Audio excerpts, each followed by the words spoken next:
This is MJ saying hello and sharing an awesome secret I discovered.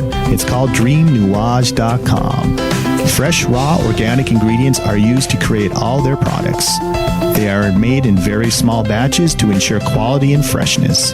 Handmade in the USA, each product is created with care and with the finest organic ingredients. There are no preservatives, dyes, or chemicals in any product. Stop by Dream Nuage and relax. That's DreamNuage.com. Simple, raw, organic.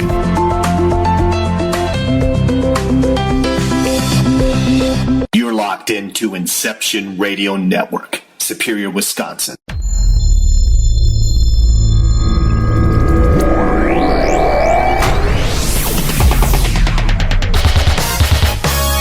This is Funders Radio on the Inception Radio Network, a weekly audio safari that features the newest in paranormal discoveries while highlighting the latest and not to be missed TruthFunder.com projects. For truth seekers and true believers, this week's Truth Funders starts now.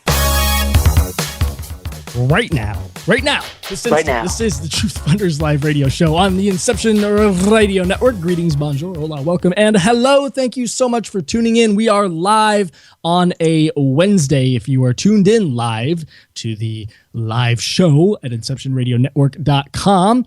Otherwise, you might be listening to us on a podcast, and it's not Wednesday, but I don't really care because you're not here live, and that's who I really care about. So it's Wednesday, and it's 6 p.m. on the West Coast, 9 p.m. on the East Coast, and it is time for another wonderful episode of Truth Funders Radio. My name is Art Webb, and I'm, as always, joined by my co-host. His name is Mark Schwartz, and hello, Mark. Greetings. How are you doing today, Art? Doing pretty well. I'm hot. I've been blasting the air conditioner in my studio here for the last hour and a half leading up to when I had to turn it off to do the show, and now I can envision you sweating, just sitting there and it's absolutely disgusting. Yeah, it's muggy and in the high 80s, low 90s here, and we're not ready for that yet. It's barely even April. We're just not ready. So I've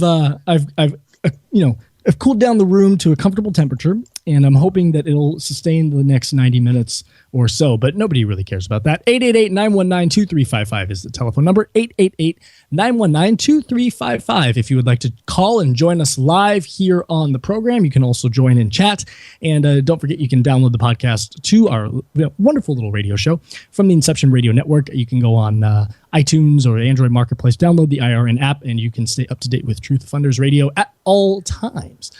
Mark, so it's been kind of a well, we have a couple things we got to get to. We're going to get to our guests. We got some good guests coming up, but you said you have something you want to talk about before we get into the show about Facebook. I don't remember what it was. Yeah, so you know me. I am A, a big nerd. B, I collect things like Garbage Pail Kids and comic books and Mad magazines.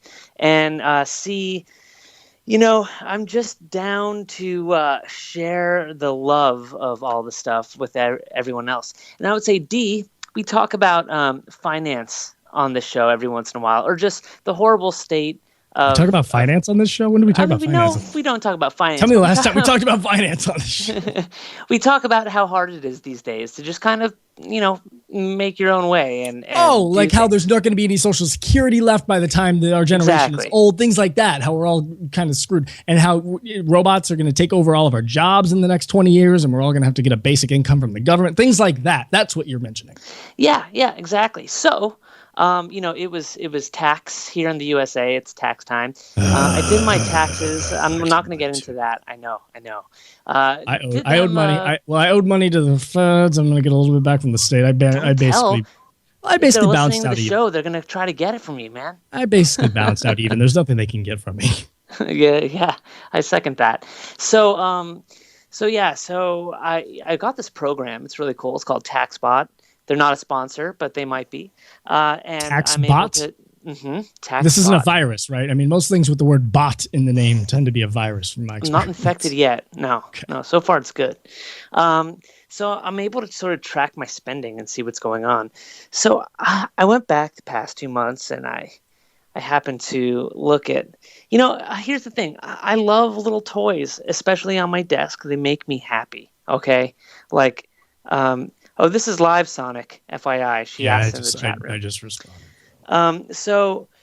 So yeah, I buy these little toys and I don't think about it. They're like $3, $4, little bobbleheads. They make me happy. I just play with them while I'm on my desk or put them on the dashboard of my car. Anyways, you buy one once every week or maybe a couple of weeks, and it's $3 or $4 here and there. Yeah, I know. Nothing. I know what you're getting into. Well, using my little program, it turns out there's a thing called the latte factor, where if you save the money you spend on a latte every day at Starbucks, you wind up with like several $1,000s at the end of the year. Well, in the past month and a half or so, I think I've spent close to $200 on toys. So I'm 35 years old and I need to not do this anymore. I have, to look forward with my life. And so I took a picture so everybody could see what it is I exactly have. I put it on Facebook. So if you go to facebook.com, type in Truth Funders, you can like our page and you will see the picture of what I have on my desk. And so I'm going to give a little contest to everyone who's listening out in our live audience out there, or not even the live audience. If you're listening to this in podcast, go ahead and do this.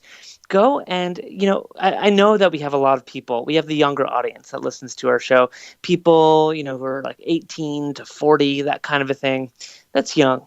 And young is a state of mind, so people who are older, that's cool too. But if you go to facebook.com and Truth Funders, you'll see this picture. And I have 6 Garbage Pail Kid vinyl little statues that I have on my desk amongst all the other stuff. Oh, I'm a big Deadpool fan, so there's a ton of Deadpool there too. But if you go and you check out the picture there, if you can name all 6 Garbage Pail Kids, I will select at random. All you have to do is name the Garbage Pail Kids in the comments section, or just leave a random comment in the comment underneath the photo, and then send an email to truthfunders@gmail.com with the names of the 6 different Garbage Pail Kids you think they are. And if they are the correct ones, whoever gets the most names correct, I will send them a special edition Garbage Pail Kid vinyl statue as well, autographed by yours truly on the box outside, and I will ship this off to you this week. So that's the contest for this week. So again, go to facebook.com/truthfunders. That is Truth Funders on Facebook. Check out the picture of the Garbage Pail Kids vinyl statues you put up there, and then comment on it. And try to name as many of them as you can. Go to truthfunders@gmail.com. Shoot an email at truthfunders@gmail.com. Also, can they do both? Can they just leave the comment, or do they have to send the email? If they do both, it's like a guarantee. Wow, are you doing something on the other side of the end there? That's not me. That's one of our guests, I believe. Something's going on. Okay, I think we silenced. Awesome. So anyway, just email truthfunders@gmail.com. If you're able to name all 6, Mark will send you a special prize directly from Mark Schwartz, signed by Mark Schwartz. If you're able to name all 6, multiple people are able to name all 6. I guess you're just going to do a random drawing. Yeah, it's going to be a random drawing from the people who enter. And Sonic asks in the chat room, Garbage Pail Kids, aren't they Chucky's family members? They sure look like them, in a lot of ways. Yeah, they're little dolls that came to life back in the 80s. 1985, 1986, Garbage Pail Kids were the rage. Everyone collected them. I was 6 years old, and I collected these things, and we traded them, and they were like gold. They were like silver dollar money to us back then.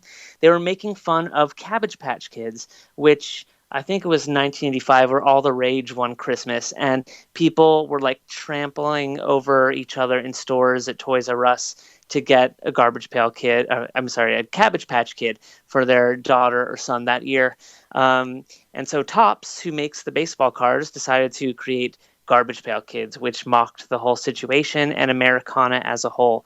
And they've kind of come back with a vengeance. They're popular again now. They went away for a while, but they're back now. And this is a tribute to the 80s contest. And so I will leave it at that.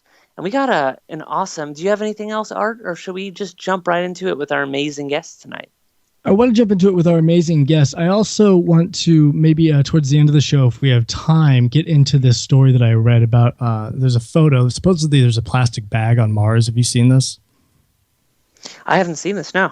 I'll send this to you then during the show here. Maybe towards the end of the show, if we have time, we can get to it. But that said, let's jump in with our guests, because we do have a couple amazing guests on with us. We have had half of our guests on with us before, correct? We have half of them. We've had Stephanie on before. Stephanie was on with Seamus. And they're from the Thames Paranormal Investigation team, right? Yeah, that's not the exact title, but they'll tell us what the exact title is. It's a mouthful, you guys. I'm going to bring them on right now. Stephanie? Hello. Hey. How's it going? Good. So give us the exact name of your group, because every time I say it, I reverse 2 words. It's fine. Everyone does. It is Thames Society of Paranormal Investigations, TSPI for short. TSPI. And you guys are I'm officially naming you. This is the second time you've been on the show, but we had such a fun time with you last time. And I felt like there were so many questions left to talk about regarding the paranormal. And we're taking a different look at it today.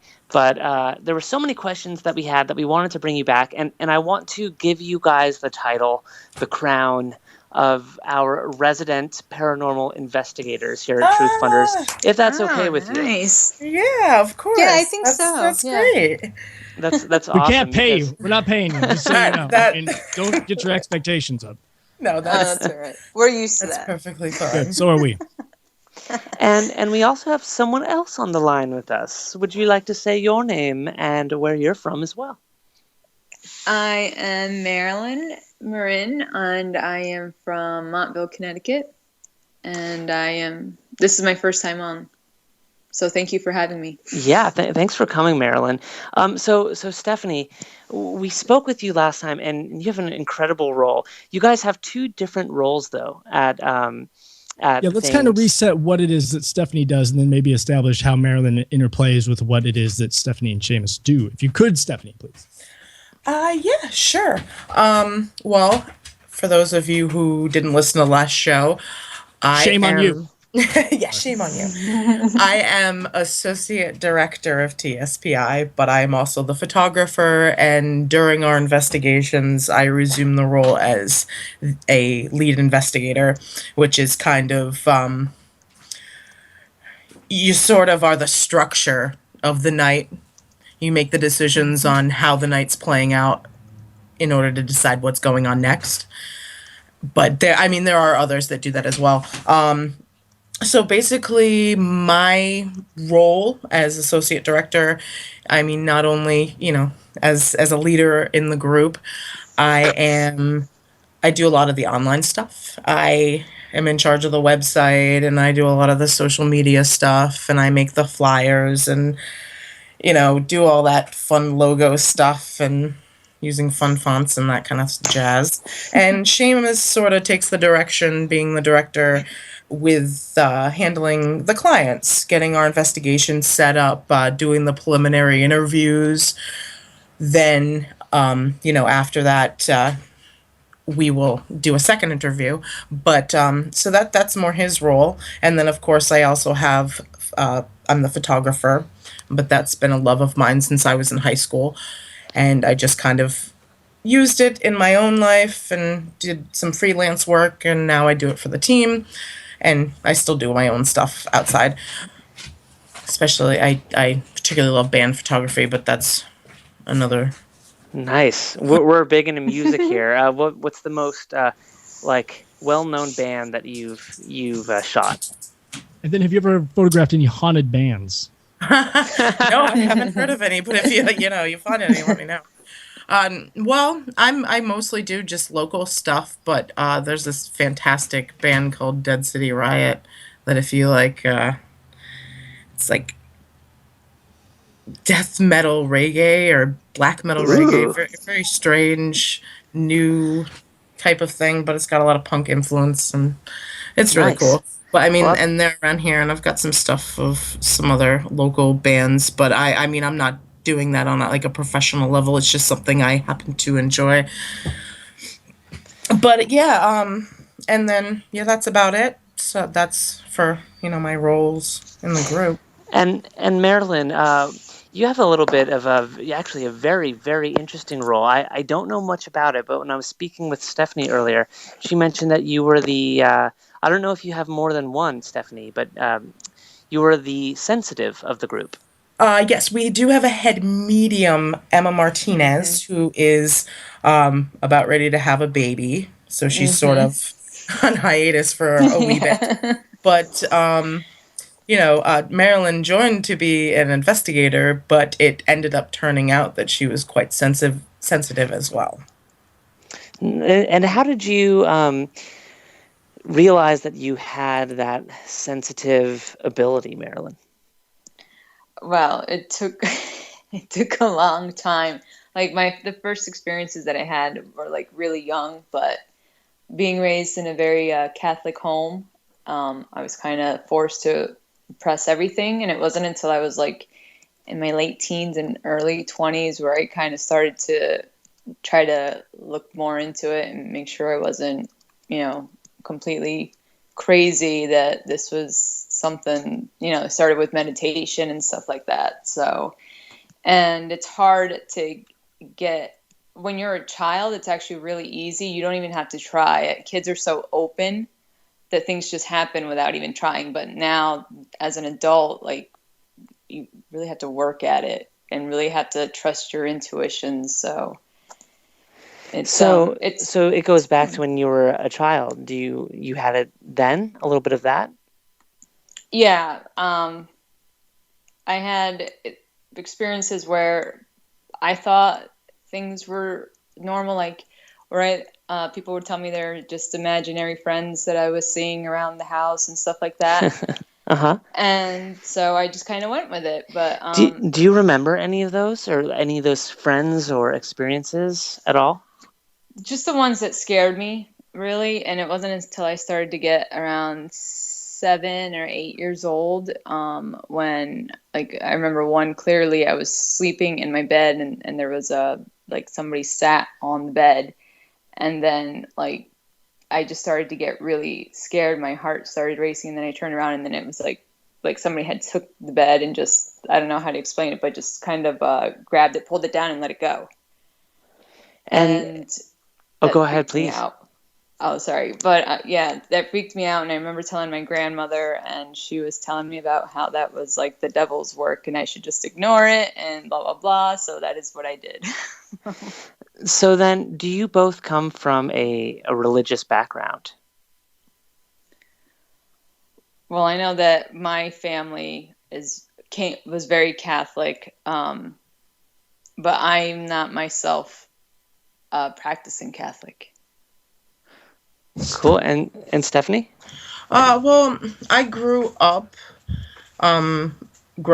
going to sort of like Baptist and Protestant type churches, but I do practice, but it's sort of my own rendition. I'm non-denominational. I also have both sides of my family. My father's side is Catholic. My mother's side, my great-great-great-grandmother, her husband left her with 5 kids, and the Catholic Church shunned her, so they sort of shied away from the Catholic Church and went the other direction. So I'm just more like, I don't need, I'm not like really into the church involvement. I just practice on my own, and it's too much drama. I do use it during the investigations for my own protection, but I'm not really, I don't go around talking about my religion too often. Do you find that with religion, like, you need some sort of religion in order to do the work that you do, or is it not necessary? I'm just really curious, because I know some people say, oh, you need religion. It's extremely important, and you have to, have it in order to block yourself off from bad spirits. And I have other people who are totally, not religious at all, and go ahead and do this, and they have their own type of protection that they do that's not religion, but it's, through something else. I really feel that people say that because they have a religion themselves and they feel that it is so important. Because, I mean, personally, to me, that is how I protect myself. But, I mean... And that is how it works for certain people. Yeah, there are plenty of other people that I've met that there is some sort of belief, not maybe in a higher power, but in some people have used energy or light, surrounding themselves with light, and just kind of be a lot more positive and strong, and because that's what's, weakness and fear is what people say the spirits feed off. So that's kind of your own type of protection. But I would never say that that isn't suitable and that somebody needs to have a religion. I mean, I don't think I'd ever say that outside of the paranormal. That's, it's kind of your own personal, decision. Yeah, because I've heard that some people, they just, that religion is, if you aren't going into it, and I know that you guys, you're not going into a house and doing an exorcism by any means, right? You're just kind of going in and detecting and seeing what's there. So people, I guess that maybe that more falls into the exorcism realm, that you really need religion for that, potentially. Well, I still think, not necessarily, I wouldn't say religion, but you need to have a strong faith in something, whatever it is. You need to be strong-willed. You can't be like, oh, well, I'm kind of Catholic, but, I'm only going to believe in it when I'm scared. Right. You really have to believe in what you're doing, or else it sounds like you just have to be firmly in touch with your surroundings energetically, and for lack of a better term, the universe. You just have to know in your heart yourself, and just be able to be at one with whatever the universal light or energy or source is. Like when you take acid. You read my mind. Right. Yeah, when you take acid. Because if you let that down, you might be having a bad time. Right. No, it's really cool, and we have on the show today, we have a few EVPs that you guys sent over that we'll get to towards the end of the show. I think the last half hour we're going to get into those. Okay. But what I'd like to do, if you two could tell us, you and maybe take turns going back and forth, an experience that you had together investigating, or what it's like when you start an investigation. So you go into a house, somebody calls you, you go to the house, and what happens once you've screened them and you know that they're not there's nothing wrong with them mentally, and that everything seems normal and it's something that you're going to do. Once you get to that point, what do you do? What's the next step? Are you speaking of after the first interview? Because we have two. Right. So there's sort of an interview process. Yes. And then afterwards, you guys actually physically go onto the scene and look around. And I guess take me through that part. When you first enter the house and you're deciding to, as Marilyn, as a sensitive, do you go in first and kind of feel things out and say, this is the room where something is happening? Or does everyone kind of go into different rooms with their equipment? And, for people who don't know how it works out there, if they're listening for the first time, how do you start detecting ghosts? And then, a lot of the time, sorry to interrupt. I'm sorry, but a second part to that question I want to follow up with very quickly, because it'll be better this way. One of our chat members also had a question that's very similar to that. LIGHT, I think that spells light.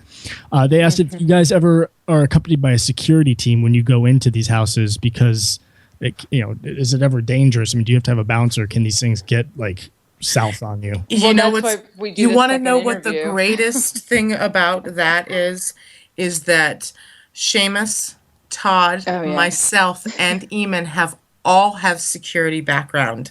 We all happen to work at the second largest resort casino in the world and have seen some action, have assisted in arrests and all sorts of other things that I'm actually not at liberty to talk about, right, because of the job. But So we are kind of set on that. I suddenly got this image in my head of like Dog the Bounty Hunter like meets Ghost.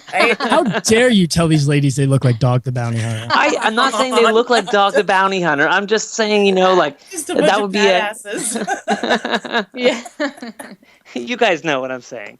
Wow. I hope. Yes. I hope. But so on that retrospect, we're all right. But what is great during our second interview process? I mean, Seamus still works in public safety, so his phone interview is one screen, and after someone passes that, our next interview process, we have a clinical psychologist in the group. So the first time, we do like the big interview and get the lowdown and the tour of the house and everything. That is a second one. So that is before we even bring our team in. Right. Which I think we've all had. Definitely have like this kind of big protection bubble for us because we don't want to be put in harm's way. That's we never want to. Okay, well, here, let me tell you what we should do. Let's take a quick break because we need to do that. And then when we get back, we'll get a little bit deeper into what Mark's original question was about how you guys go about like initially getting in there and talking to ghosts and all that. 888-919-2355 is the telephone number here at the Inception Radio Network if you would like to get on and talk with our guests. 888-919-2355. You're listening to Truth Funders Radio on the Inception Radio Network. My name is Art Webb from Mark Schwartz. We'll be this after back. Truth Funders Radio on the Inception Radio Network. All right, nobody wants to hear mainstream Big Brother radio feeding you the same political point of view, playing the same music, produced by the same DJ, broadcasting over what has become the stale and boring airwaves that is FM and AM radio. Whatever happened to the glory days of radio where you could drive town to town and hear a new voice, a new opinion, a new perspective, something fresh? Well, those glory days are back with Truth Funders Radio live every Wednesday evening at 6 p.m. Pacific, 9 p.m. Eastern. Join us for a cornucopia of a show that focuses on ufology, cryptozoology, psychic phenomenon, the role of modern technology, and the effects of social media on the paranormal. Or you can simply sign in to the Inception Radio Network to access past interviews from the likes of Jesse Marcel, Jose Escamilla, Ben Davidson of Suspicious Observers, Bill and Nancy Burns, Chad and Alta Dillard, and so much more. My name is Art Webb, and I invite you to join me along with Mark Schwartz, the CEO of Truth Funders, every Wednesday here live on the Inception Radio Network. Hello, Inception Radio Network listeners. This is Amanda. Remember, you can take your Inception Radio shows on the go. Just download the Inception Radio Network app for your iPhone, iPad, or Android smartphones and access live shows, past shows, guest lineups, and much more. Just visit the iTunes Store or the Google Play Marketplace and download it today for free. Hello, everyone. Lorian Fenton here, host of the California MUFON radio show, asking if you'd like special access to exclusive and amazing information about UFOs, the paranormal, and all things unexplained. If you're nodding yes, then join IRN's Insider Club.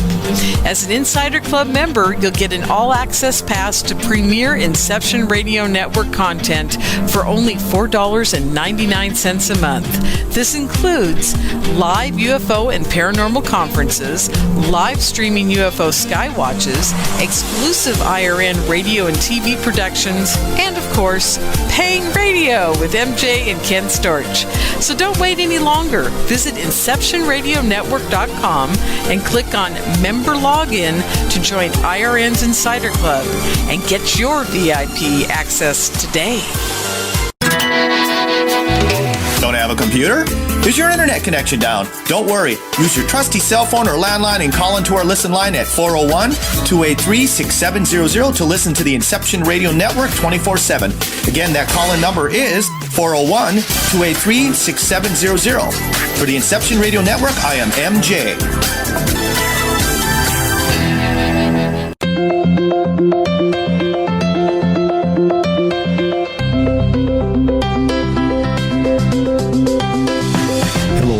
Listeners, this is MJ saying hello and sharing an awesome secret I discovered. It's called DreamNuage.com. Fresh, raw, organic ingredients are used to create all their products. They are made in very small batches to ensure quality and freshness. Handmade in the USA, each product is created with care and with the finest organic ingredients.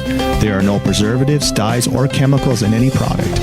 Stop by Dream Nuage and relax. That's DreamNuage.com. Simple, raw, organic.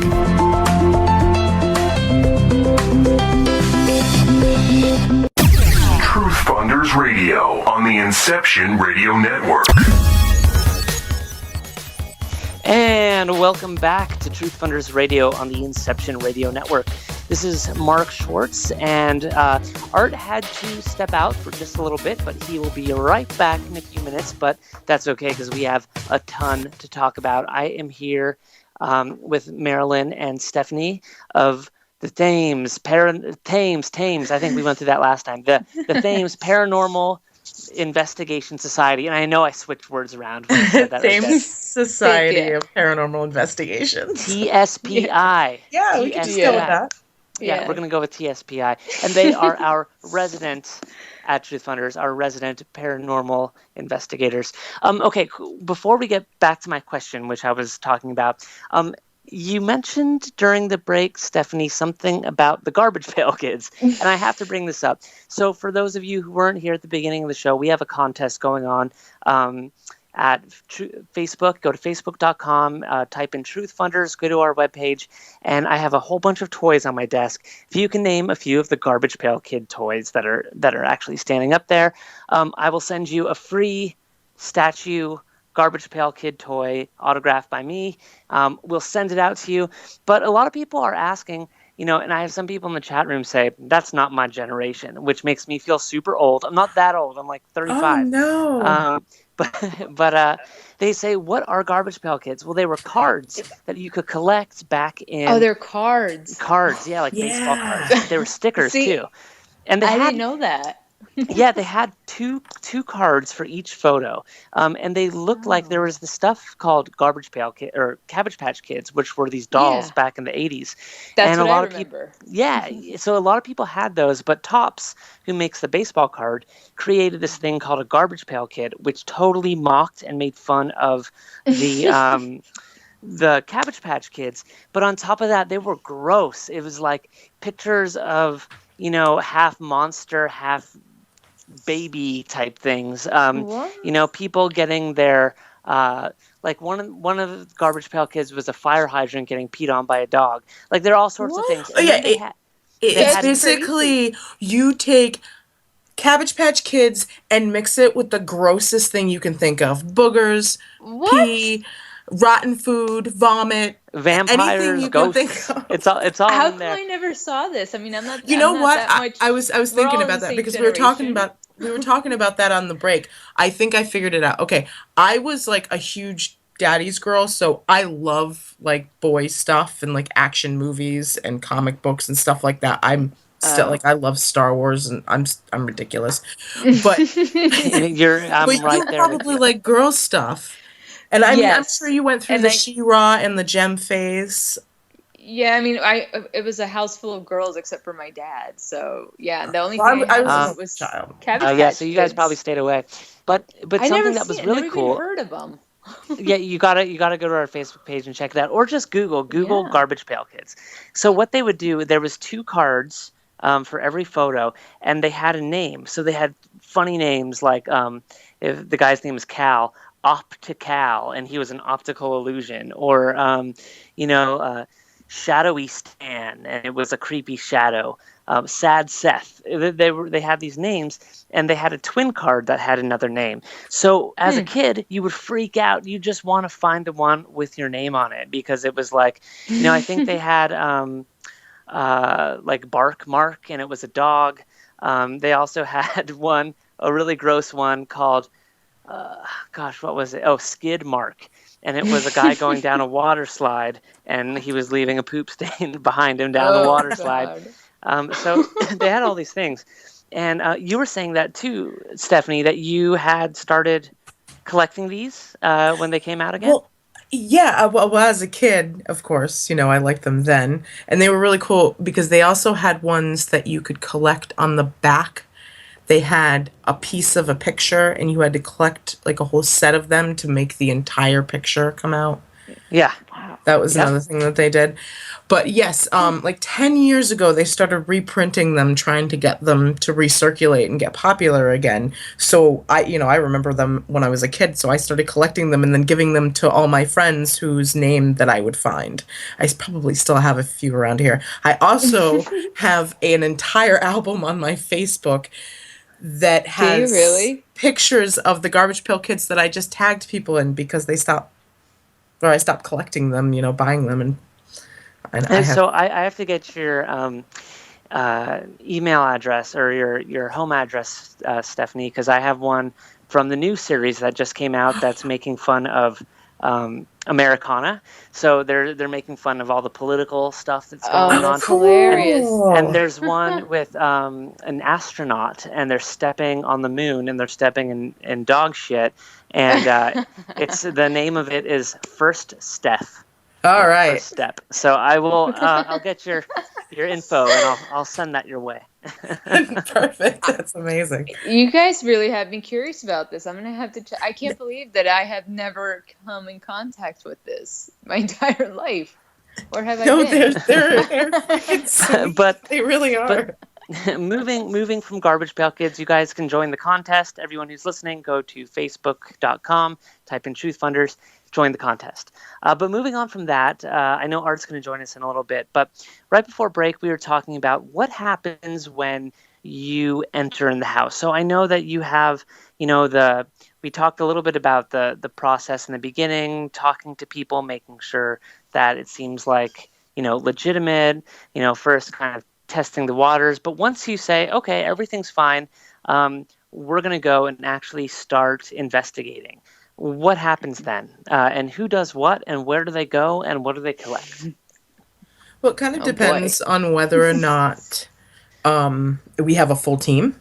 Because sometimes, yes, if Seamus is there, he will totally take the role of the lead, kind of, doing the directions. Sometimes I will do it. And we also have the co-founder, Todd Radley, who will do, assume that role too.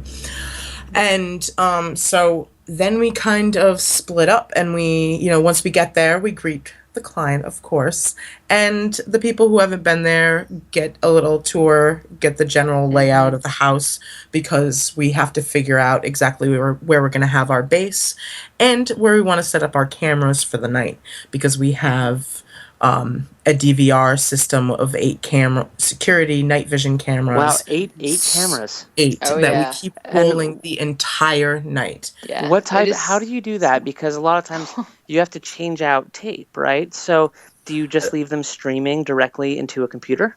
The entire systems box is where it records to, and then we can move it onto our computers later. So it has the capacity to, it's a ridiculous amount of hours you can store on this. And have you ever caught something bizarre happening on these tapes? Oh, yeah. We have a handful of stuff. Video is always rare.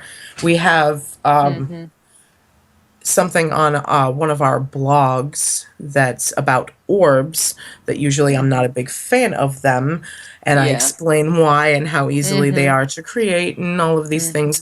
But at the end, this one particular case, we had a very strangely slow-moving kind of flickering electric sort of... Is that the one that went into the electric, into like the actual light switch? Is that the one you're talking about? It kind of looks like it does that. Yeah, it's very odd. So in your opinion, can you give us? I'm back. I wanted to ask a quick question. So, in your opinion, 95% of the time, orbs are not paranormal related. Yeah, no, absolutely not. They are so easy to create. Yeah, and once it has to do with light. Like reflecting back into the lens of the camera, and it naturally creates this. Moisture can do it, reflection off bugs can do it, dust particles, all sorts of things, and it's everything We see it pretty all much the everything time. is ruled out. This is the only case that we were ever really curious as to what the heck that was, because it did not behave like anything else we had ever So caught. that's not to say there isn't an orb case that isn't paranormal related. They just, for the most part, I mean, it's like certain types of UFOs that you just know they're not. Yeah, the verdict's not in yet. We're still looking for it.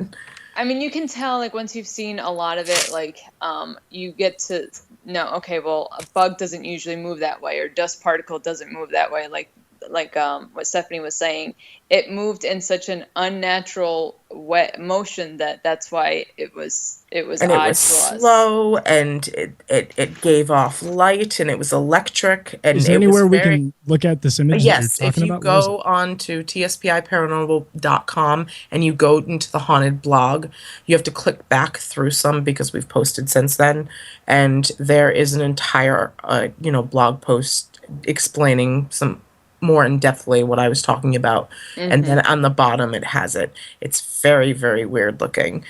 I mean, people might think it's a bug, but it is. Yeah, because there were bugs there. Can you explain what it looks like for people who can't see it? It was very slow moving.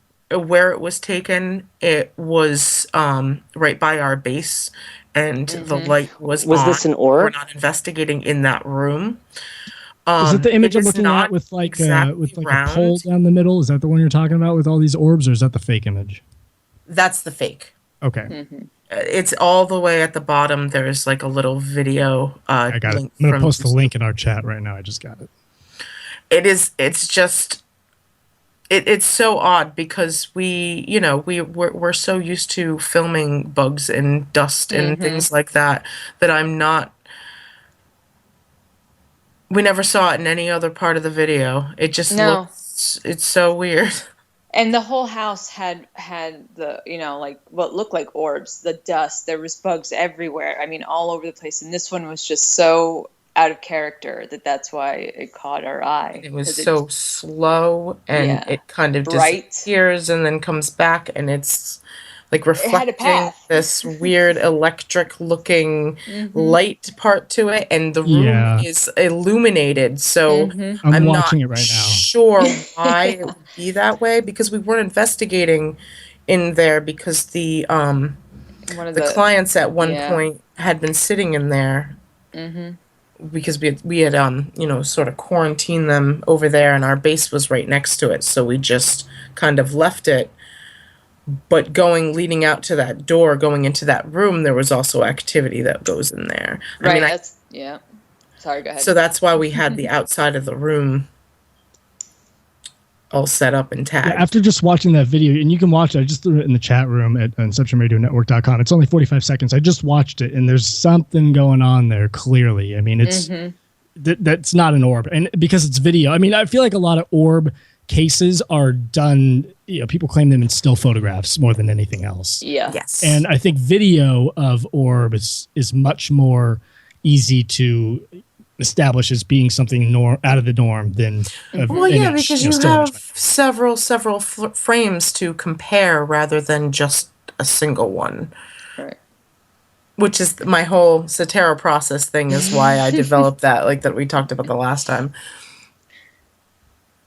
It's very interesting. So in your opinion, there's different sorts of apparitions and spirits and ghosts and things not quite crossed over to whatever plane of existence they're supposed to be on. I mean, is an orb just another, in the case of a true orb, just another type of an apparition, or is it something else altogether? Yeah, who the hell knows? I've heard several different reasons that some people say it's sort of like a pre-manifestation. Right. That's the going into. And then others have claimed that it's a different type of spirit altogether. I agree with the first one more that's more where I lean on as well as the first one. But, there's a lot of people with a lot of different theories out there. Burdick in our chat room writes, I thought orbs were out of focus dust particles or reflecting light off of dust. I think that's what they're saying for the most part. That's probably what they are. But not all orbs. That's what you're saying. But most are.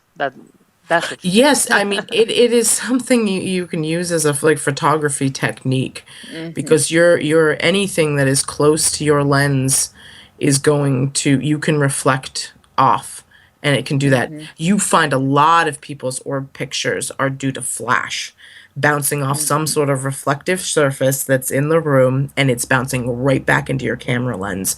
You also have problems with light bouncing off slight little pieces of moisture that are on your lens, and that kind of will reflect back and go in. There's so many ways you can create that effect. Yeah. I feel bad for a lot of people who send us that stuff, and I have to sort of go through it and explain and ask them questions about what was happening during the picture. And how many of your cases that you get from people would you say are not even worth investigating alone because you know that there's just nothing really going on there? There's majority. Is it the majority? I mean, so you definitely have to screen a lot of them. I mean, not everything you get is going to be something that's worth your time. Right. I mean, sometimes people are freaking themselves out. That's most of the time, yeah. They're freaking themselves out. You have some people who have mental illnesses, and that's, they could be on some sort of medication as well that could be creating hallucinations. I mean, there's just like simple things that are going on in your house that create certain noises that are going on, and they're just sort of letting their minds run away with them and creating scenarios that aren't really there. Some of those scenarios, though, where they involve children, you kind of want to go in there, though, and give them, a peace of mind. And let them know that things are okay. There's nothing to worry about. The things you're hearing or the things that are happening to you are very normal. It's not a big deal. Right. And do you have like a you have a sensitive and you take care of photos and marketing? Do you have someone who's like a therapist or a psychologist that's part of the team? Yes, we have.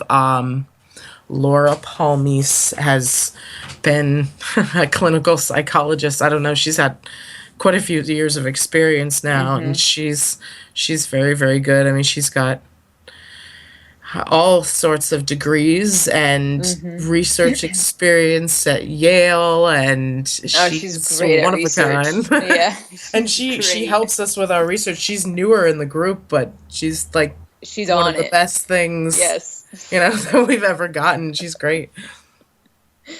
Yes. So and will she be there when someone's getting talked to if they're not completely with it mentally? Well, first of all, it's during the first phone interview, Seamus will kind of make his own,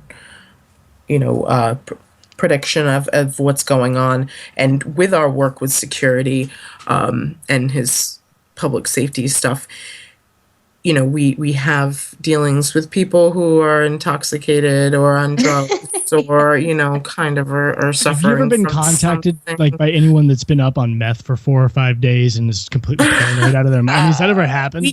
We did had get some strange. We do. I mean, some people are pranking us, but we had one guy that I swear had to have been that, maybe crack. It was crazy. I could only understand about every 4 words. And that was not really something that we wanted to get involved in. Is that the one that happened this summer? I think so. Okay. It was either summer or last spring, maybe. It's been a while. And how far are you guys willing to travel to go out to meet people? Well, right now we've been mainly in kind of southern Massachusetts, Connecticut, Rhode Island. Not that there isn't a whole lot of hauntings in Massachusetts, and of that area of the United States is concentrated in hauntings. So you're not. It's not like you're hurt up for work in that area. Oh gosh, no. There's so much we don't know what to do with it all sometimes. Exactly, because we're just like right on the actual where everything started, all the civilizations, when the Pilgrims came over. I mean, we have some really old buildings. And even in Connecticut. Old towns. Tracy writes, if your group has a branch in Bald Head Island, North Carolina, because there are some interesting places to investigate there. How far is that from where you guys are? That's pretty far. That's pretty far. We're in Connecticut. Yeah, I mean, I wish we had the funds to go out there. I mean, I definitely know that, and I'm sure Stephanie would too, if we could just, get a plane and... I would love to travel farther out and see places and meet people. I think that would be great. Yeah. It's just that we all have crazy work schedules and school and children, and in order for us to do that, it would be, we would have to either have some sort of different kind of business or a television show, maybe. Yeah.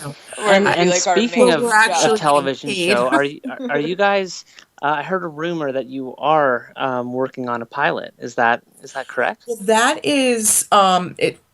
We have been contacted by some production companies in the past, but right now we have decided to develop our own series, and right now we are working on the first episode, which will be on YouTube.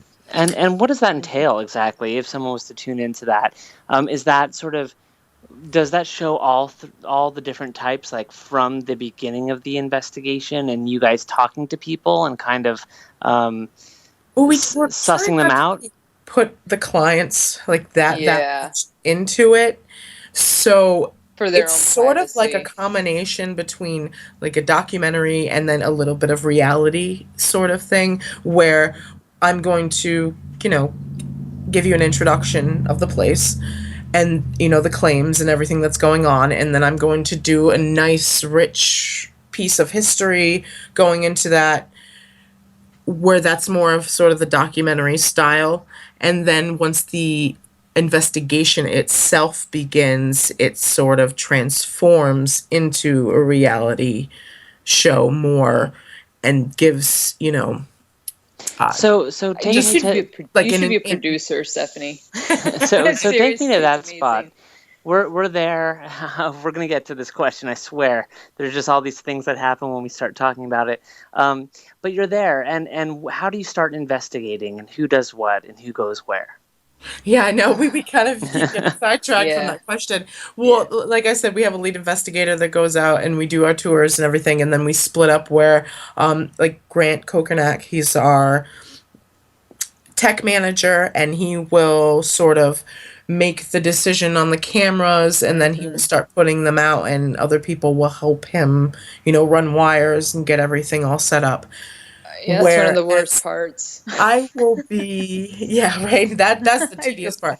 I will be going around doing things like taking pictures of the property, places, significant places in the home that have the claims. Just kind of, that's more to a documentation of where we were, so everybody can kind of get the gist of, the atmosphere of everything. And now like the scientific part series.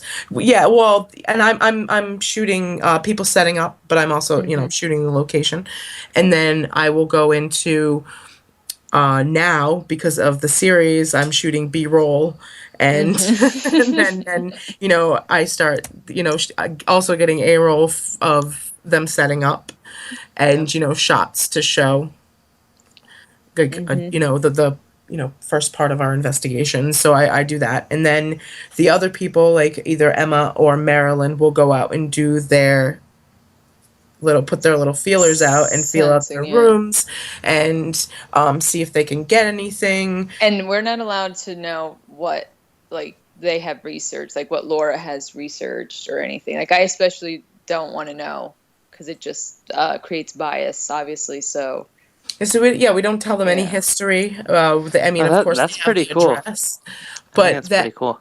Yeah, that way she can, her and Emma can go out and do their things and maybe get separate readings from separate rooms. Right. So that way, if the history is there was a woman who, hurt herself in the colonial years up in this room, if you don't tell her that, and then she goes up there and she comes out and she says, I saw or I felt an energy of someone from the colonial era, a woman, that way you can kind of like put it together and say, that's the connection. Yeah, because that's kind of what happened the last, during our last, sorry to cut you off, our last house that we were at, because that one was pretty old. And I was sitting with our psychologist, actually, Laura, and she knew, obviously, she had done all the research for it. And I said the one thing that I could definitely feel is whatever was in there was from back in the 1800s. And she pretty much said it right after I did. And she's like, yep, that's exactly right. So that's exactly how you explained it, is kind of how we want it to be. So that's great. And we're actually going to go ahead and cut to our last break of the show. I was going to say, we need to jump in and take a quick break here. Sorry, Mark, I didn't mean to interrupt you. But, no worries. When we get back, we'll do some EVPs. Job. Yeah. Yeah, we have a few clips to play, right? We're gonna listen and hear some spookiness. Of course, talk about it. A little back history and all that fun stuff. This is the most fun part of the show, so do not go anywhere. We're going to come back. We're going to listen to some crazy stuff that they've caught on tape over the course of. I mean, how far back does this stuff go? Pretty recent, yeah? No, actually, one of the things that we're going to show is from TSPI's first official investigation. Oh, wow. And then some of it is just kind of going on throughout the years, just ones that I felt were particularly interesting. Since it is your first, one of your first investigations that we're going to play a clip from, I have a question that I want to ask you relating to that when we get back. But first, this short break. You're listening to Truth Funders Radio on the Inception Radio Network. 888-919-2355 is the telephone number if you'd like to join us. 888-919-2355. Please call in. And Mark, unless you got anything to add, we'll be back right after this. Truth Funders Radio on the Inception Radio Network. All right, nobody wants to hear mainstream Big Brother radio feeding you the same political point of view, playing the same music, produced by the same DJ, broadcasting over what has become the stale and boring airwaves that is FM and AM radio. Whatever happened to the glory days of radio where you could drive town to town and hear a new voice, a new opinion, a new perspective, something fresh? Well, those glory days are back with Truth Funders Radio live every Wednesday evening at 6 p.m. Pacific, 9 p.m. Eastern. Join us for a cornucopia of a show that focuses on ufology, cryptozoology, psychic phenomenon, the role of modern technology, and the effects of social media on the paranormal. Or you can simply sign in to the Inception Radio Network to access past interviews from the likes of Jesse Marcel, Jose Escamilla, Ben Davidson of Suspicious Observers, Bill and Nancy Burns, Chad and Alta Dillard, and so much more. My name is Art Webb, and I invite you to join me along with Mark Schwartz, the CEO of Truth Funders, every Wednesday here live on the Inception Radio Network.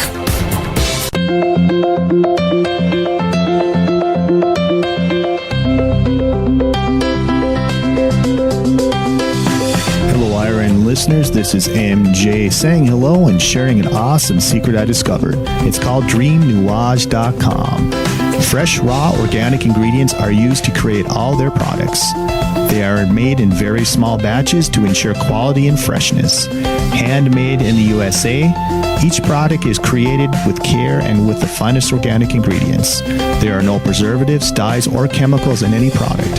Stop by Dream Nuage and relax. That's DreamNuage.com. Simple, raw, organic.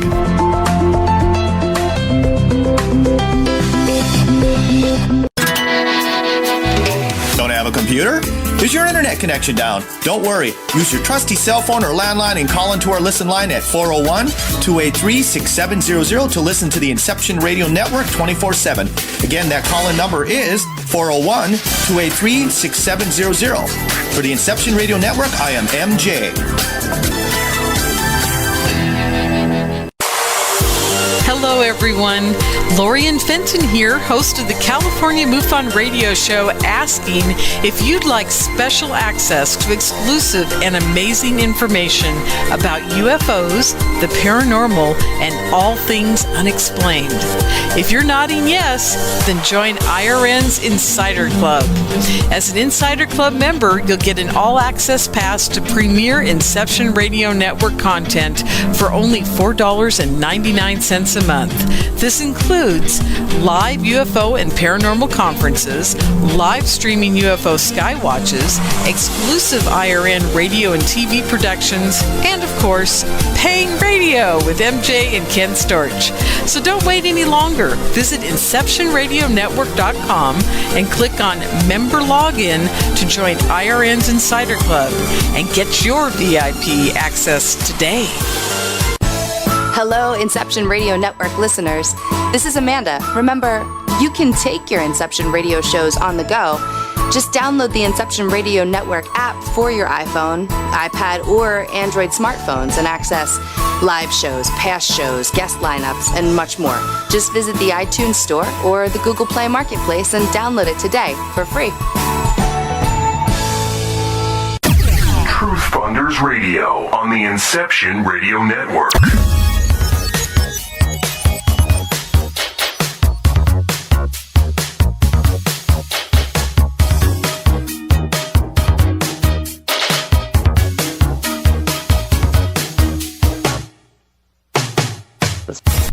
And we're back here live on the Inception Radio Network. We're listening to Truth Funders Radio. We've got about 30 minutes or so left. And my name is Art Webb. I'm with Mark Schwartz, and we're going to listen to some EVPs. But before we get into that, ladies, is this first clip that we're going to hear one from your first investigation? Or is that going to be later on down the line? I don't know, Stephanie, that's your call. Or do we even know? And MJ, feel free to jump in here if you have any questions about the EVPs that we're going to play. Just I guess letting you know. My question was, before we get into these, you mentioned that one of the clips we're going to play is from your first investigation. Did your first investigation go so well that you thought every investigation is going to be awesome from here on out, like kind of like beginner's luck sort of thing, and then you realized maybe they're not all going to be that great? I mean, did you have a really good first experience, or did it take a while to really get a situation where you guys felt you were dealing with some super paranormal materials or situations? I think we might have lost Stephanie. Oh. That could be a possibility. Sorry, I wish that I could answer that question, but I wasn't there. I joined about 6 months in, but I mean, I do know about it, of course, but I was not there that night because this was, Well, how about your first experience? How about your first experience with them? My first experience, I think we talked about it the last time we were here, was at the Samuel Huntington homestead. Right, I do remember that. And that was my very first one, and I was excited.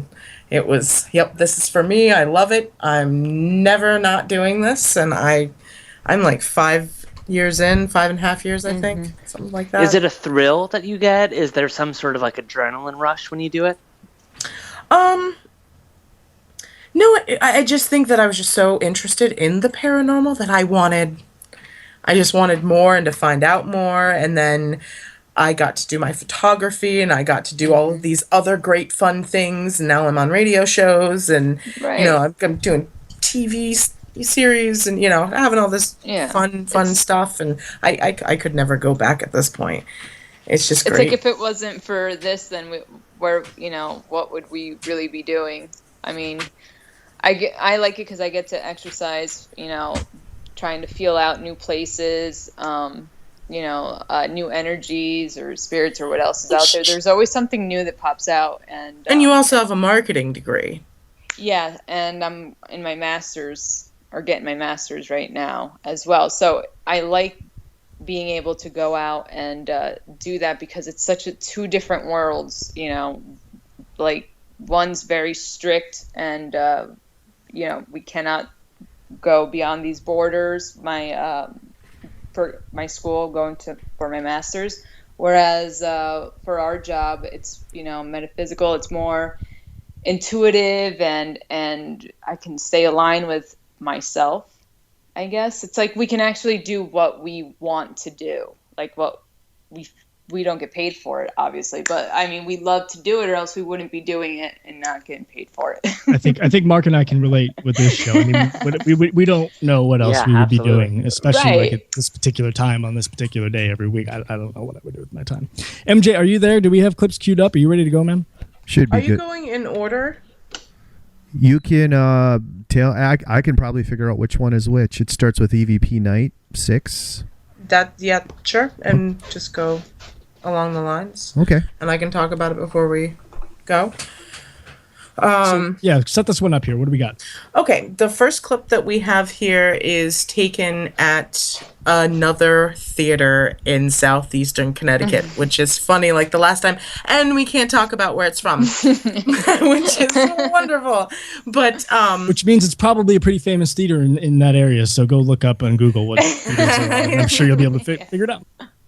But yes, this is sort of a place that we've gone to over and over and over again. It's one of our, what we sort of refer to as a training facility. And a place where we can be relaxed and not have a client there and try new things and that kind of stuff. But this is from one of our investigations a couple years ago, night 6, it says, because that was the 6th time that we had investigated there. I don't even know how many it is now, but and you can just play it and then we can talk about it again.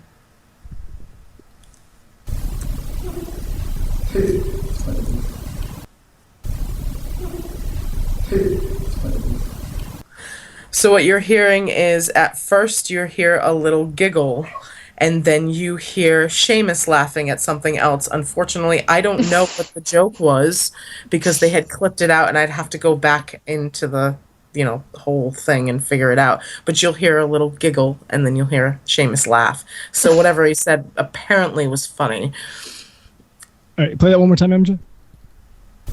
Can we play that again?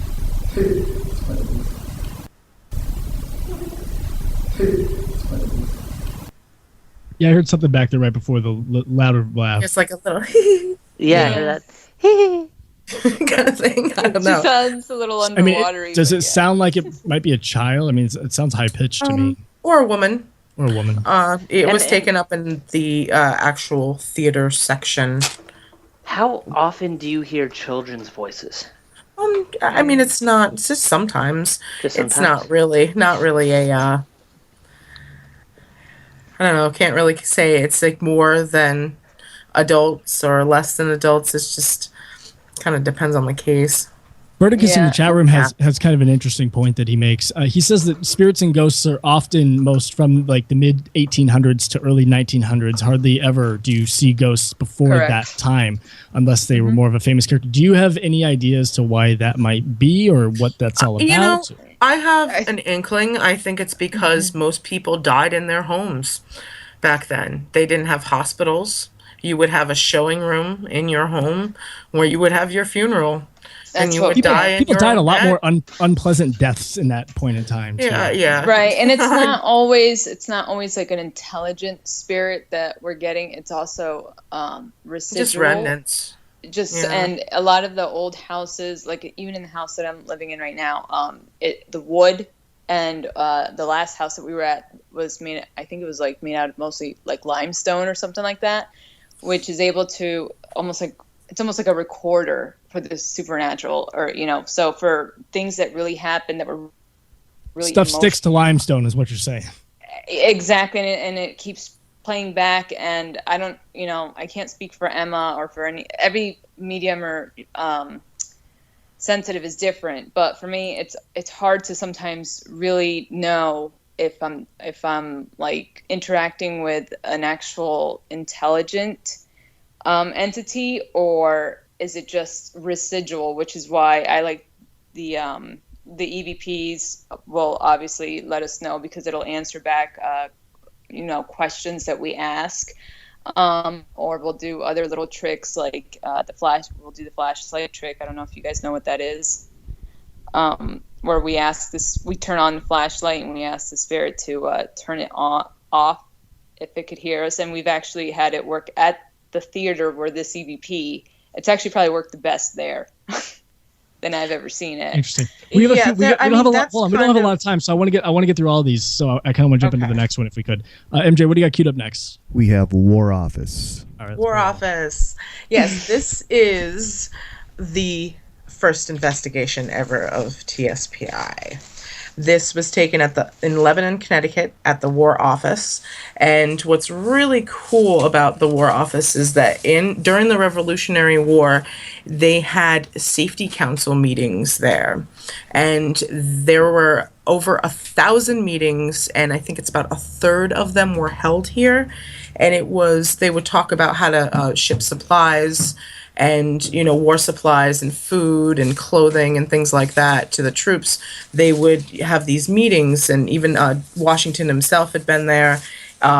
Rochambeau, his march, when the French, helped us bring in supplies, it went right past the War Office. So this place is very rich in history. So what are we listening for in this clip? Right now, it is Todd Radley, Seamus Deniston, and now our consultant, he was an investigator, Harrison. They're all sitting in the dining area where the meetings were held, and you hear Todd say something, and then you hear kind of a response, and you guys can listen to it.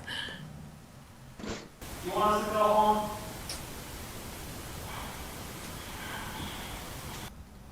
You want us to go home?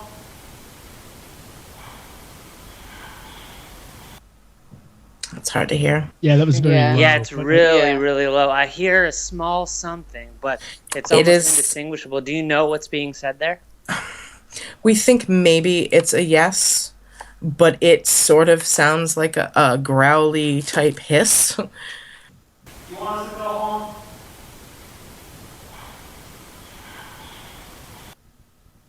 It's really hard to hear. Yeah, that was maybe let's move on to the next one, because that one seems pretty low in volume. So, I mean, that's all we really got for tonight for just regular EVPs. The last time we were on, we started to talk a little bit about the spirit box. Yes. So I decided to give you 3 spirit box audio clips from and what is the spirit box for the people who don't know what that is? Okay, the last time I explained it, but if you were not listening, I can go into it again. It is a device that scans radio frequencies at 6 per second, and it is said that happens is that the spirits are able to manipulate the device and use it to, I'm not sure, as some sort of vibration to communicate with us. It's all frequency, because they're actually in another frequency, a higher frequency. And I believe our spirit box is made by one of our own team, Todd, right? Didn't he make? So Todd made that one. Special. So we have we are at the Mother Bailey House in Groton, Connecticut, and this place is significant because Anna Bailey, they also call her Mother Bailey, was one of the daughters of the Revolution. She has a really, really neat story behind her where there was a man who needed wadding for the cannons, and his shipment had gotten stolen. So he was telling a story and he didn't have anything, and she, right in the middle of the street, took off her petticoat and handed it to him. And that was like, you don't tell people you even wear a petticoat, let alone take it off in the middle of the street. So I guess people got wind of the story, and it traveled all over the place, and people came to visit her, like presidents, and one of the presidents even donated the iron fence that was in front of the building. There's a picture of it that's sitting in the basement right now. But the EVPs, or the spirit box clips that we have here, is taken in the basement, which was once used as a tavern. And are we supposedly picking up Mother Bailey in these clips, or somebody else? We are hoping so. She did die in the home. She was sitting in front of the fire, warming herself, and she did catch fire and burn to death in the home. They were able to put the fire out so that the home was not completely destroyed, luckily. But we're hoping that it is her. I mean, you always can't say that 100%, but she's the most attached to it. So. Yeah. All right. Well, let's play these, because we literally got about 5 minutes left. So let's. This one's really funny because instead of saying wadding, Seamus says cannon fodder, which is expendable soldiers that you put on the front of the line. So she replies, or what we think is really, really funny. And which clip is this? Is this the... Tell me the story. Tell me the story. Yep. Ready, guys. Here we go. Anna, can you tell me the story of your petticoat and the cannon fodder? Could you tell me about that? So was it right after he said that we heard something Anna, that... Anna, is that can what I you tell picked me up the on? story Yes. of your petticoat and the cannon fodder? Could you tell me about that? Yeah, there's something there. It sounds like she says you're crazy, because it sounds crazy. Why are you talking about expendable soldiers in my petticoat? Yeah, and the British use that, I believe, as it's never a good thing. Cannon fodder. No. All right, let's move on to the next one. Is the next one Anna? Are you here? Yes. Go ahead and fire that one, MJ. Are you here, Anna? No. Wow, that said I'm Are here. you here, Yeah. Anna? Oh, wow. And it's the exact same voice from the first one. So that's the most clear one out of all of them. That's insane. So she's there. She's definitely there.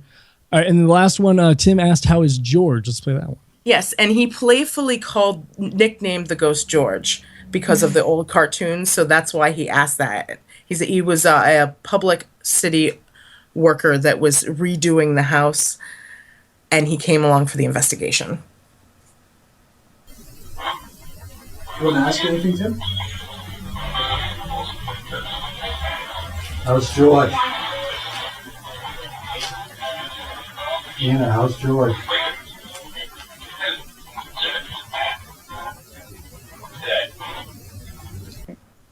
You hear it say dead 3 times. Yeah, I heard dead for sure, but that was a different voice.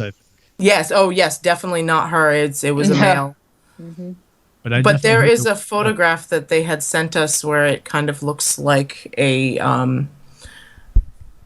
soldier in a uniform with a tri-pointed hat on. That's on our website. If you. It sounds like these spirit boxes are the way to go. I mean, they are a lot of fun, but unless we are getting intelligent responses, we still consider it experimental. The same thing with the flashlight trick. I mean, they say that there's something happening within the flashlight that is heating up and cooling down, and that's why it's turning on and off. But it's very odd when you're saying, "Hey, can you turn this on if you're doing that?" And then immediately afterwards, you tell it to turn it off, and it's right on point. Is kind of odd. So we still consider it experimental, but we like to play with these different things. And if they do give us something intelligent, we will use it as evidence. But we're very picky.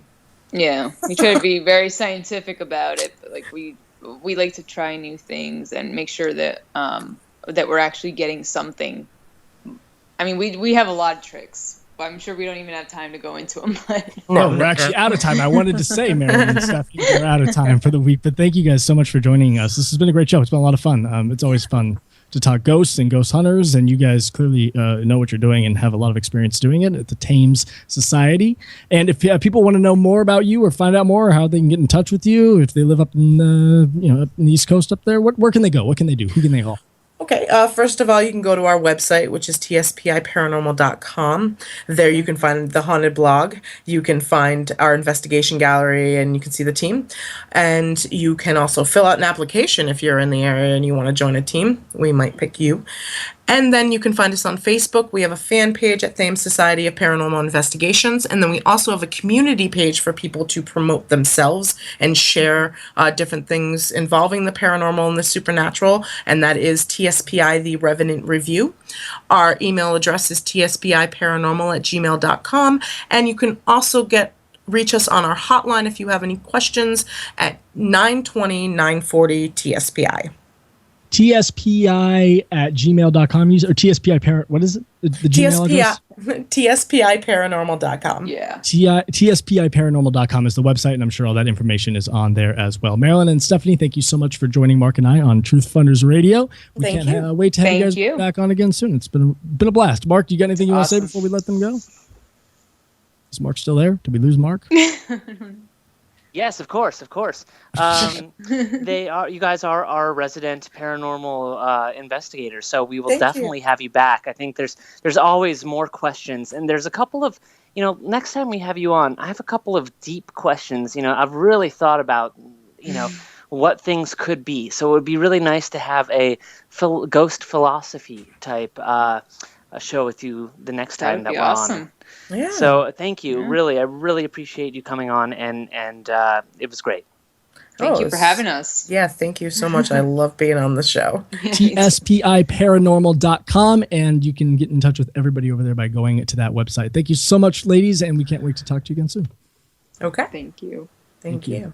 So before we wrap up here for the rest of the show, Mark, we didn't have a chance to get to this plastic bag on Mars thing I wanted to get to. Maybe we can get to that next week. I think we're due for a you and I only show. We have anyway. 6 minutes. You want to get to it? Yeah, we can get to it. It's going to take, I feel like it would take a lot more conversation. Did you see the picture? I sent it to you, I'm pretty sure. I haven't had a chance to look at it, but I'll look at it right now. But tell me about it. Describe it to everyone. It's from the Mars rover, and I'll put the picture in the chat. It literally looks like there is a plastic bag on Mars. I mean, it looks like, or maybe like a melted down water bottle. Huh. And what is NASA saying that it is? They're not saying anything. Nothing. No. There's no word? They just left it alone, or what? Well, somebody just found this on a website. Like, they were just going through, the Mars rover photos, because they post them all online. People search them meticulously for things, and somebody came across this one. So I don't think there's been any official comment, or not by. I mean, this just came out, I think, yesterday. Somebody found it. I found it on a message board online, and it's pretty wild. Here, I'll just throw this in the chat real quick because I can't see the photo. There you go. Click that link in the chat. All right. Clicked. Plastic bag on Mars? The website is AboveTopSecret.com. Yep, that's very well known. But look at this picture. I mean, what does that look like to you? That's something foreign on Mars that isn't a rock. Yeah, it looks like melted plastic. Doesn't it? Yeah, do you think it could be a piece of the rover itself? Maybe if something landed there and something fell off. I don't know. I just don't know. Yeah, we need to get, that's what I'm saying. We need to get more deep into this. I didn't have time to really read more about it, and we're pretty much out of time. So maybe next week you and I can get into this. I don't know if we have a guest book for next week. We might be due for a solo show. Maybe we can do that. I don't know. We'll figure it out. We always do. We'll get deeper into this, and maybe some more information will develop by that point. Go to Truth Funders on Facebook, facebook.com/truthfunders, and check out Mark's photo of his Garbage Pail Kids collection, the vinyl collection. And if you're able to correctly guess the names of all 6 of them, and email truthfunders@gmail.com with those names, Mark will send you a personalized, autographed, one of his own collection toys from those Garbage Pail Kids. Did I get that right? Is that all right? You got it right, man. They're You should do it if you're, if it's later in the week and you're listening to this and it's Thursday, Friday, Saturday, and you're thinking, oh, someone already claimed it. That's not necessarily true. So I'll draw a custom picture to whoever the winner is and sign it to. We'll make this a 2-part prize. I'll draw a custom. I don't know what it'll be, but it'll be something that I draw. It'll be stupid, but it'll be good. Sweet. And I think that's pretty much it. Unless you got anything else, I think we're gonna wrap it up. I did want to go out on a song here. I have been trying to play Sir Video on this show for months, and I haven't gotten around to doing it. So I want to go out on a Sir Video song.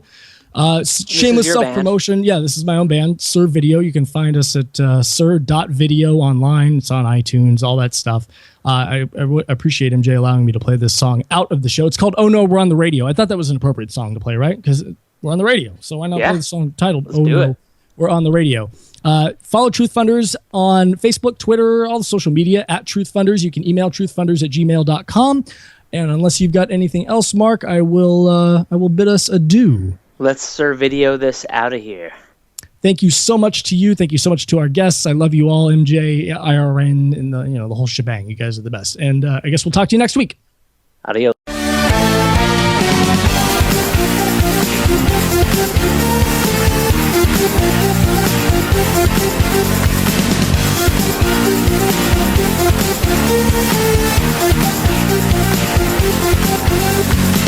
They're getting closer to the top, but you just hope they fall. You never thought they'd hit the big time.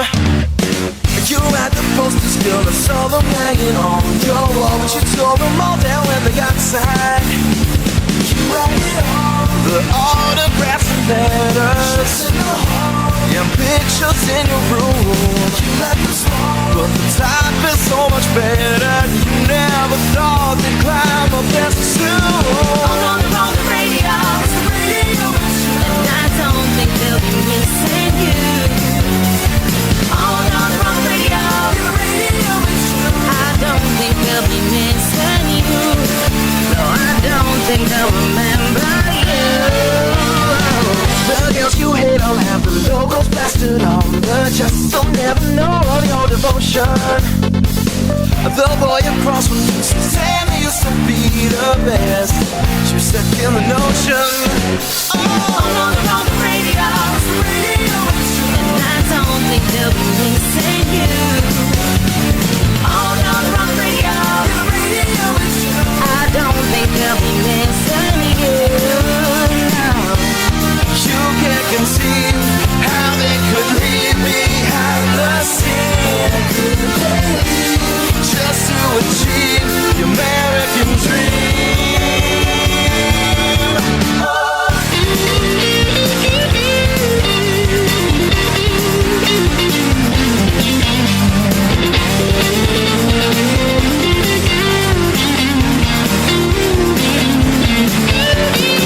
You and the boy are first night outside the music hall.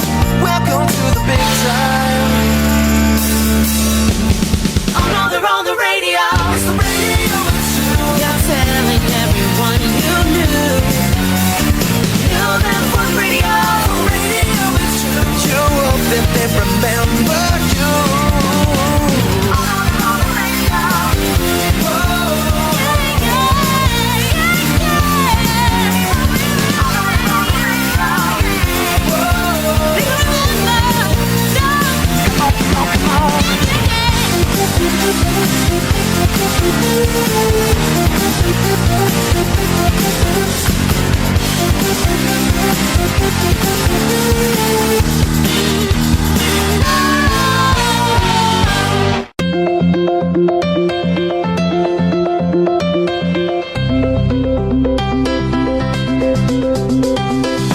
Hello, IRN listeners. This is MJ saying hello and sharing an awesome secret I discovered. It's called DreamNuage.com. Fresh, raw, organic ingredients are used to create all their products. They are made in very small batches to ensure quality and freshness. Handmade in the USA, each product is created with care and with the finest organic ingredients. There are no preservatives, dyes, or chemicals in any product. Stop by Dream Nuage and relax. That's DreamNuage.com. Simple, raw, organic.